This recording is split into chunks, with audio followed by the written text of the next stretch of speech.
عالم اسباب میں اللہ تعالیٰ 3 اسباب عطا فرما دیں، حج بڑا آسان ہے۔ سب سے پہلے انتہائی ذوق اور شوق ہو، جذبہ ہو، ولولہ ہو۔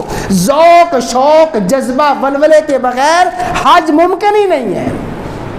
ہم نے دیکھا ہے ذوق شوق نہیں ہے، جذبہ نہیں ہے، ہوٹل سے باہر نہیں نکلتے۔ ذوق شوق جذبہ ولولہ نہیں ہے، کچھ سیکھتے نہیں ہیں، وہاں جا کے بھی محروم رہتے ہیں۔ تو پہلا ہے انتہائی ذوق شوق، جذبہ ولولہ، تڑپ، محبت، یہ جذبات ہوں۔ اور دوسرا بھائی اللہ تعالیٰ صحت عطا فرمائے۔ حج صحت کا ہے، حج تندرستی کا ہے۔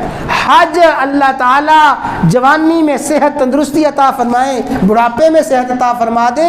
صحت کے بغیر حج ممکن ہی نہیں ہے۔ آدمی فرائض تک ادا نہیں کر سکتا۔ ہمارے ہاں ہی یہ ہے، بڑے صغیر کے لوگ بوڑھے ہو جاتے ہیں، بوڑھے والدین کو حج کے لیے بھیج دیا، اماں جی کو بھیج دیا، ابا جی کو بھیج دیا، بیچارے وہاں جا کے چند قدم نہیں چل سکتے۔ تو حج اس شخص کے لیے آسان ہے جو کم از کم 12 کلومیٹر پیدل مسلسل چل سکے، 12-15 کلومیٹر مسلسل پیدل چل سکے، اس کے لیے حج بڑا آسان ہے۔ تو جو بیچارہ آدھا کلومیٹر نہیں چل سکتا، وہ کیسے حج کرے گا؟ تو صحت ہو۔ اور آخری اور تیسری بات ہے کہ حج کے پورے مسائل سیکھ کے جائے، تربیت لے کے جائے۔